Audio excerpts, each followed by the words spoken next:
Hallo und herzlich willkommen hier zu einem Blick hinter die Kulissen von Verstaubt sind die Gesichter Folge 10. Wir wollen euch ein bisschen was über die Produktion der 10. Folge erzählen. Und mit wir meine ich den Adam und Ludwig. und den Johnny.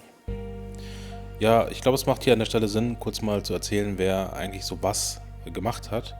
Also ich, der Johnny, ich habe für Verstaubt sind die Gesichter 10 das Drehbuch geschrieben und habe, ich würde sagen, einen Großteil der Produktion mit übernommen. Und der Adam, was war deine Aufgabe?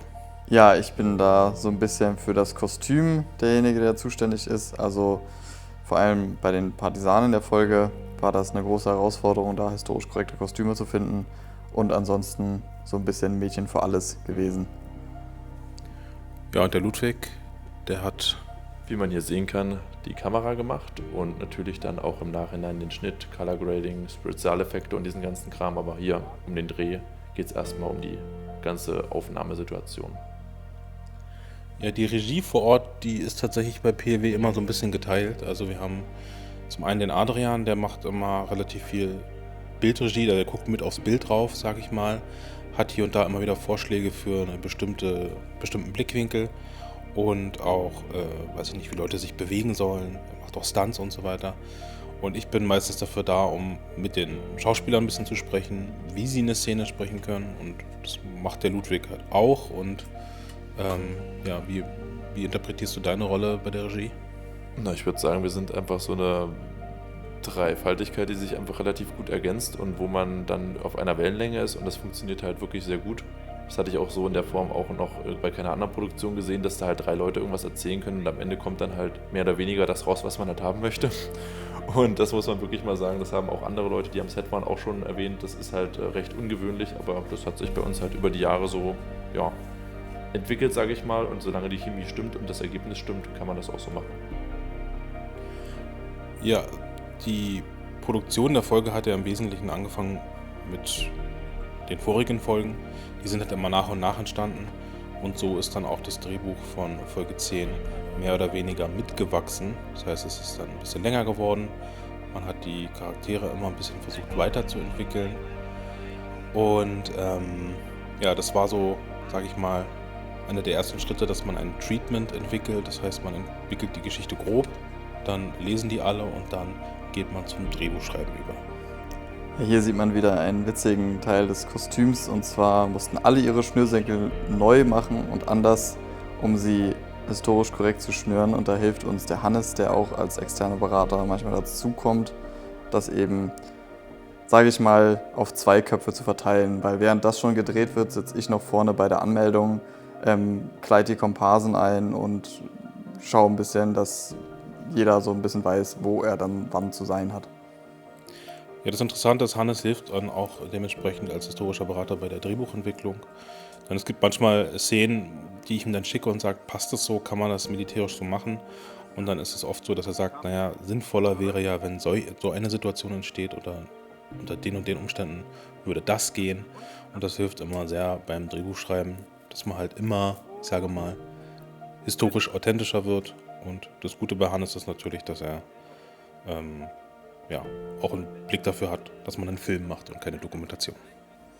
Ja, hier sieht man gerade das Komparsenholding und unsere polnischen Partisanen, die sich schon morgens bereit gemacht haben, um dann abends oder nachmittags gefilmt zu werden. Und währenddessen sitzen sie hier mit den anderen Komparsen, die die Deutschen spielen, schon rum und kommen nach und nach zu mir ans Zelt und lassen sich sozusagen einmal absegnen, dass sie ready to shoot sind. Und Film heißt warten für 80% der Crew. Ja, das ist natürlich auch immer schön, wenn man Fahrzeuge am Set hat. Das heißt, die Schauspieler und Komparsen können ein bisschen rumspielen, können am Set rumfahren, sind beschäftigt. Aber natürlich auch für die Szene ist so ein Fahrzeug natürlich immer cool. Aber das bringt natürlich auch Schwierigkeiten mit sich, wenn man halt diese Fahrzeuge szenisch oder, sag ich mal, in Szene setzen will. Ja, apropos in Szene setzen, ich kann mich noch an eine lustige Geschichte erinnern, wo wir in dem sandigen Boden von Brandenburg dann stecken geblieben sind und dann mussten wir halt kurz einfach mal den Wagen da wieder rausschieben, also man muss trotzdem auch aufpassen, ne? Fahrzeuge sind zwar für den Krieg gemacht, aber naja, man muss trotzdem immer noch ein bisschen im Hinterkopf haben, es sind halt alte Fahrzeuge und man hat kein Allrad, also man sollte aufpassen, wo man lang fährt. Ja, interessant natürlich auch die Komparsen zu organisieren im Vorfeld. Adam, wie läuft denn sowas in der Regel bei uns ab? Ja, wie man hier natürlich auch sieht, ist Adrian des Öfteren mal Komparse und springt da ein. Hier die besagte Szene von Ludwig, wie wir diese Karre da aus dem Dreck schieben. Aber die Komparsen kommen entweder auf uns zu und sagen, hey, wir sind historische Darsteller, haben unsere eigene Ausrüstung und hätten Bock, euch zu helfen. Das könnt ihr natürlich auch machen, wenn ihr euch dafür interessiert. Und ansonsten haben wir auch schon einige, sage ich mal, Stammkomparsen, die wir dann immer wieder anfragen und sagen, hey, wir wissen, dass du das und das darstellst, wir brauchen das und hast du Bock, uns zu helfen in der Produktion. Und natürlich haben wir mittlerweile einen Ausrüstungs- und Uniformstock im eigenen Bestand, dass wir auch, sage ich mal, so ein Dutzend Leute schon ausrüsten können mit allem drum und dran. Ja, eben gerade auch bei der Szene mit der Marschsequenz hat man ja auch gesehen, es ist halt auch immer wirklich ein sehr großer Aufwand, auch die Leute wirklich zu choreografieren. Mit mehr Leuten steigt dann der Aufwand exponentiell, weil man muss es so erklären, dass wirklich alle wissen, was sie wo zu tun haben. Und wenn dann 1 oder 2 Leute nicht wissen, was sie machen, müssen halt alle nochmal zurück, alle nochmal auf Anfang und müssen alle nochmal reinlaufen. Und das ist dann auch eine Sache, wo man sagt, ja, da laufen halt mal 20, 30 Leute irgendwie in den Weg lang, aber die Vorbereitung von so einer Einstellung ist dann manchmal doch schon eine halbe Stunde. Das ist halt, das hat man immer nicht so, wenn man den fertigen Film sieht, auf dem Schirm, aber das vergisst man dann auch nicht. Ja, hier sieht man auch, dass alle irgendwie 2, 3 Aufgaben haben. Während ich die Komparsen betreut habe, bin ich auch gleichzeitig da Darsteller und auch am Rumrennen zwischen den Departments. Und das führt natürlich manchmal zu Problemchen, wenn jetzt zum Beispiel Adrian da auf die Kamera gucken muss, während er gleichzeitig Komparse ist. Ja, kann natürlich schon mal der ein oder andere Fehler passieren, aber ansonsten läuft das eigentlich. Was natürlich auch gut ist, wenn Adrian nebenbei bei den Komparsen ist, wie jetzt hier, kann ich mich mit ihm absprechen und wenn er dann aus der Mitte der Leute dann quasi die Anweisung nochmal wiederholt oder auch guckt, dass alle das machen, was abgesprochen war, ja, vermeidet das natürlich auch Fehler und macht natürlich auch die Kommunikationswege für uns sehr viel einfacher, so als Bindeglied, das ist halt absolut Gold wert. Und auch vielleicht mal als kleine Hintergrundinfo, an dem Tag waren 30 Grad oder so und wir da in der Wolluniform in der Sonne. Und das wurde nicht kälter mit den Tagen und viel Schatten ist da auch nicht wirklich. Ja, am Ende waren wir alle rot und durchgebacken. Ja, und ein besonderes Augenmerk bei so einer Produktion liegt natürlich auch auf der Zeitplanung. Das heißt, wenn der Drehplan geschrieben wurde, nachdem das Drehbuch fertig ist, versucht man natürlich möglichst viel aus einem Wochenende herauszuholen, denn gerade die Leute, die noch nebenbei berufstätig sind, die keine hauptberuflichen Schauspieler sind, die haben natürlich nur am Wochenende Zeit. Das heißt, man versucht dann so viele Shots wie möglich an einem Wochenende zu tun. Und dann sind solche Szenen, wo man halt dann die Leute wieder zurückschicken muss und man wieder von vorne drehen muss. Und das dauert dann halt ewig. Die sind dann natürlich sehr große Zeitfresser. Auch gerade hier sieht man wieder Gregor, der gerade den Ton hält. Das darf man auch nicht unterschätzen, wenn man halt da wirklich 10, 12 Stunden am Stück irgendwas dreht. Gerade wenn man vorne bei der Training-Crew ist, auch mit sehr wenig bis keinen Pausen, weil immer gedreht werden muss. Natürlich, dass der Tag genutzt wird. Und ja, das ist auch wirklich ein Knochenjob, dann halt immer das Teil zu halten, das ruhig zu halten und natürlich immer auch den Ton dann einzufangen, so wie es halt gedacht ist. Deswegen auch keine leichte Aufgabe. Ja, man sieht auch immer wieder hier ein paar altbekannte Gesichter. Wir haben versucht, im Laufe der Serie immer wieder mal Gesichter auftauchen zu lassen, die schon auch in den ersten Folgen natürlich mit dabei sind, abseits des Hauptcasts. Und das dann auch für die super Interessierten, die dann auch in den Kommentaren immer wieder schreiben, die dann gewisse Leute wiedererkennen und natürlich auch Details aus deren Biografie wissen.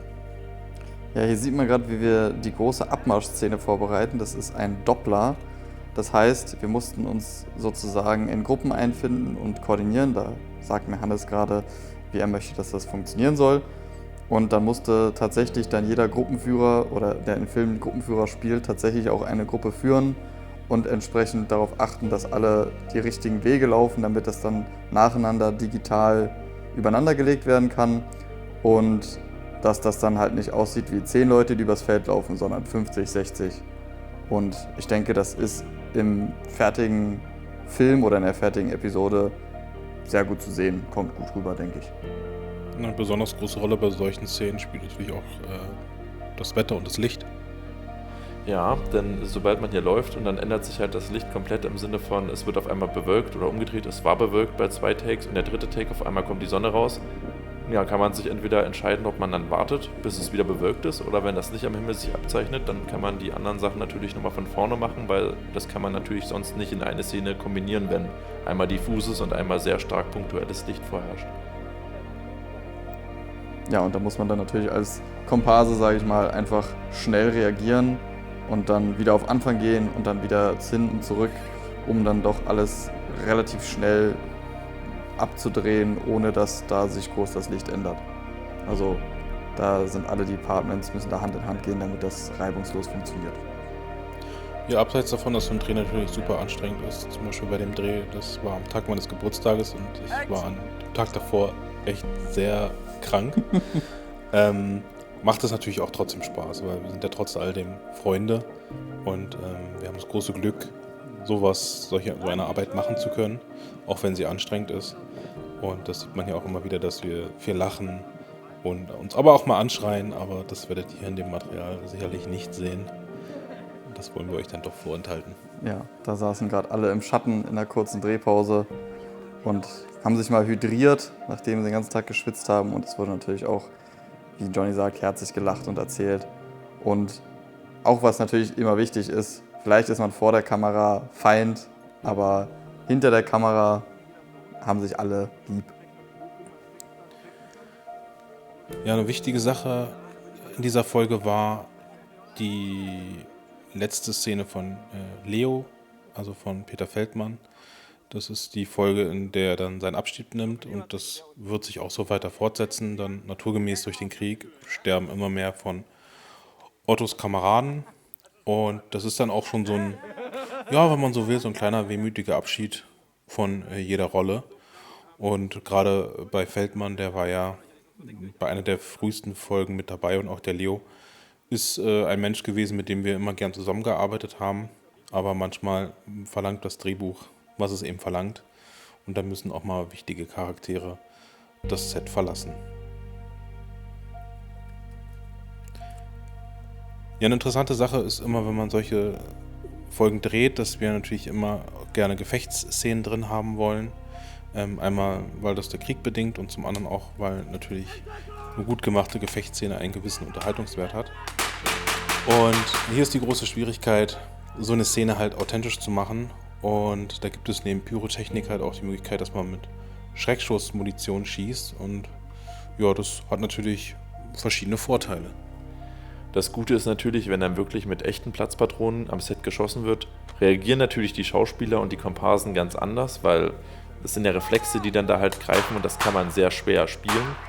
Und zum anderen ist es natürlich auch für mich, ja, auch nicht ganz uneigennützig, ein sehr großer Vorteil, da bei den Spezialeffekten natürlich auch sehr viel weniger gemacht werden muss, wenn schon echter Rauch da ist, wenn die Hülsen auch echt ausgeworfen werden und der Verschluss sich bewegt, fehlt quasi nur noch das Mündungsfeuer und die Soundeffekte und dann ist das ja schon fast fertig. Natürlich in Deutschland leider nicht die größte Auswahl an Platzpatronenwaffen, aber es ist halt wirklich, wirklich sehr wichtig. Ja, hier sehen wir gerade, wie das Gefecht zwischen den polnischen Partisanen und den Deutschen koordiniert wird. Und der eine Komparse, der gute Luis, hatte eine Axt dabei. Was ist denn da so passiert, Johnny? Ja, das ist das Thema Sicherheit. Muss ich am Set immer aufpassen, dass sich niemand verletzt. Und da hat sich eine Axt aus dem Koppel gelöst und ist ihm quasi ins Gesicht gefahren, sag ich mal. Aber es ist nichts passiert, Schlimmes. War mehr Schreck als... Ja, danach haben wir aber gesagt, für den nächsten Take kommt die weg. Ja, also manchmal kann man gar nicht so doof denken. Ja. Was da passiert.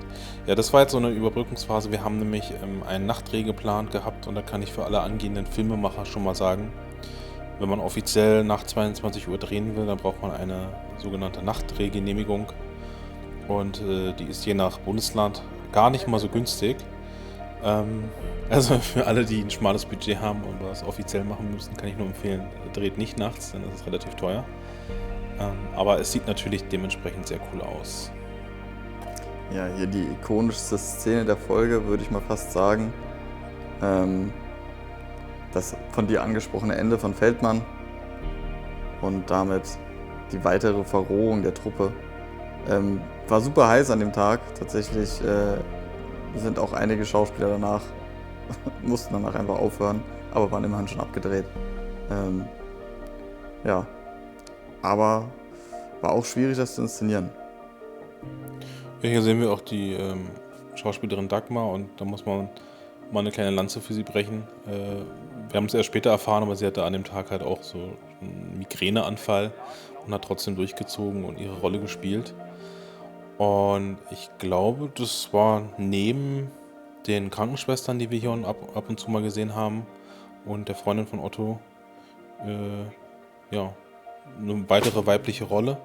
Und natürlich besonders interessant, weil sie hier auch eine Partisanin ist.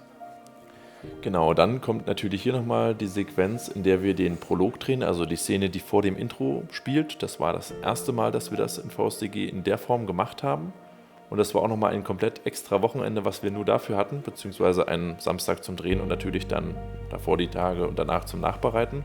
Und das war auch nochmal ein Riesenaufwand für diese 3 Minuten oder 4 Minuten, was das im Endeffekt geworden sind. Aber das war auch nochmal komplett neue Erfahrung, die es meiner Meinung nach auch wert war, weil dadurch auch die Folge viel, viel runder war. Ja, und das war auch das erste Mal wirklich, dass wir uns so viel Zeit nehmen konnten für eine einzige Szene oder ein paar Szenen. Ansonsten drehen wir in der Zeit fast eine halbe Folge. Und ich finde, das merkt man auch, dass wir wirklich mehrere Anläufe hatten, wie schön ich da bin, und dass wirklich alles gestimmt hat. Witzigerweise mit dem Fahrrad, das wurde noch 2 Tage vorher besorgt und schwarz angesprüht und dann gesagt, okay, jetzt ist es ein altes Fahrrad, das ist irgend so ein DDR-Rad und hat funktioniert. Ja, hier gab es auch eine relativ schöne emotionale Szene zwischen dem Chef der Partisanen und der Partisanin. Und ein interessantes kleines Detail, was wir noch schnell abrunden können zum Abschluss, ist, dass ich in den Kommentaren gelesen habe, dass unsere polnischen Muttersprachler sich irgendwie komisch anhören. Ja, das liegt einerseits daran natürlich, dass diese beiden Personen, der Chef der Partisanen, der Martin und die Dagmar in Deutschland aufgewachsen sind. Das heißt, sie haben Polnisch zwar als Muttersprachler gelernt, wobei Martin tatsächlich Schlesier ist und deswegen für uns Deutsche oder für die Deutschen hört sich das halt sehr gut an für Polnisch, aber sie benutzen zum Beispiel teilweise die deutsche Grammatik. Das sind kleinere Fehler, aber damals gab es ja auch schon Schlesier, die zweisprachig aufgewachsen sind oder Schlesisch gesprochen haben und ja. Ja, an dieser Stelle bedanken wir uns ganz herzlich fürs Zuhören und Zuschauen und freut euch auf weitere Folgen Verstaubt sind die Gesichter, aber bald dazu.